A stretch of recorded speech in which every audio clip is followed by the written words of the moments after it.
The Scottish National Party wants to force a vote in the Commons this week on an amendment that would call for a ceasefire in Gaza.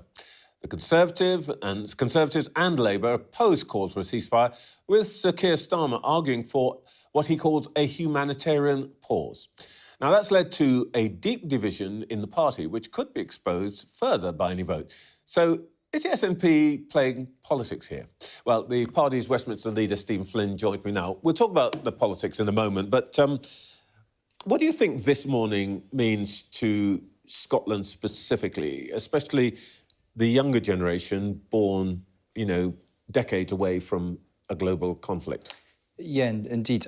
I think that remembrance is certainly Remembrance Sunday is something which, for all of us, whether you're in Scotland, Wales, Northern Ireland, England, or indeed further afield, means a huge amount. People sacrificed so much for us to be able to enjoy the lives that we do today, and we can never forget them and forget the sacrifices that they've made. It's a real privilege for me on an individual basis to attend the cenotaph today, and I'll be doing so knowing that my late grandfather, who served in the Second World War, would be watching on with a bit of pride. Well, I think you're the youngest of the party Just leader. about. Yeah, the party leaders. And I'm interested in how this feels to somebody who maybe is in their 30s, why this matters, because we haven't had that conflict in their lifetimes. In fairness, there has been a significant level of conflict, be that in Afghanistan, be that in Iraq. There is a lot of modern-day veterans whose sacrifice we need to remember as well. Okay. There's members of my extended family who I know have fought in conflict in recent times as well. And, we need to pay tribute to their service, because when they are serving, they're doing so on all of our collective behalves. And that's something which is incredibly important to me and incredibly important to the Scottish people. We're going to talk to some of those later in the programme, I hope. But now, this week you plan to introduce a motion to Parliament calling for a ceasefire in Gaza. It's not going to pass because Tories and Labour won't vote for it. Is this just a ruse to embarrass the Labour leadership? No. And, I've heard this implied quite a few times in recent days, and when it is implied, my heart... Well, it's hard to see what other reason you're doing it for. Well, my heart sinks a wee bit when people do imply this, because what we have in Gaza is the collective punishment of the Palestinian people. I'm sure everyone watching is aware of the stories which have emanated from Gaza in recent weeks, the fact that there is no food, there's no water, there's no medicine, there's no fuel. And of course, just yesterday we were reading about the fact that babies in ICU units are dying because they don't have access to oxygen. This is a humanitarian catastrophe, and the best way to deal with it is a ceasefire. A ceasefire allows us to uphold international law, to protect civilians and to promote peace. And I think all of us as parliamentarians should want to do that. But it's clear that the motion's not going to pass, so why take up parliamentary time with that? So it's been a significant number of weeks now since October the 7th, and the House of Commons hasn't had a vote in relation to the UK government's strategy on this matter. Now, I don't support humanitarian pauses because I think they pose more questions than they do provide answers.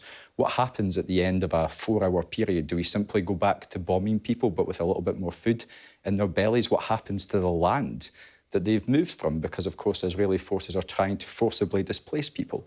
And are they going to get that land back? And certainly given what's happening in the West Bank at this moment in time with a very aggressive settler movement, which, as I understand it, is against international law, a lot of us are concerned about that.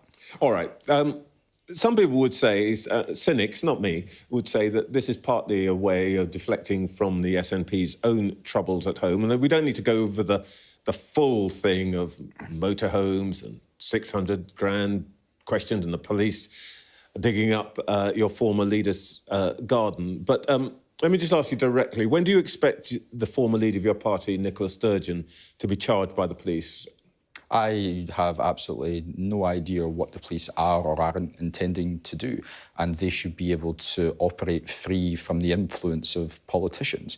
Now, that's in stark contrast. My view, of course, is in stark contrast to the likes of Suella Braverman, who in recent days has sought to direct the police. Let's not deflect. Let's deal with your problem. No, it is important that we have this discussion because, of course, it'd be very easy for me to say that the police are doing something wrong, but the police are independent of politicians and should be allowed to get on with their work free from fear or favour. Well, we have spent a lot of time talking about Suella Braverman. Let's just deal with you. You are the third largest party in our parliament. You run Scotland.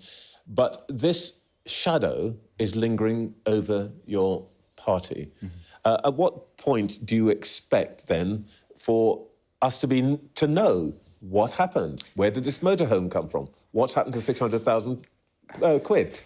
How is this process going to be unfurled? I can assure you that I would want to know the answers to these questions as much as you do, and indeed a lot of the viewers back home in Scotland would want to know the answer to these questions. I guess my role is very simple. You know, we're referring to, is this me trying to deflect? My role is to try and be the best voice that I possibly can be for the people of Scotland in Westminster.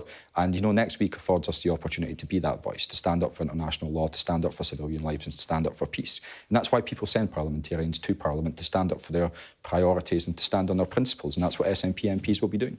Stephen Flynn, thank you so much for your time this morning.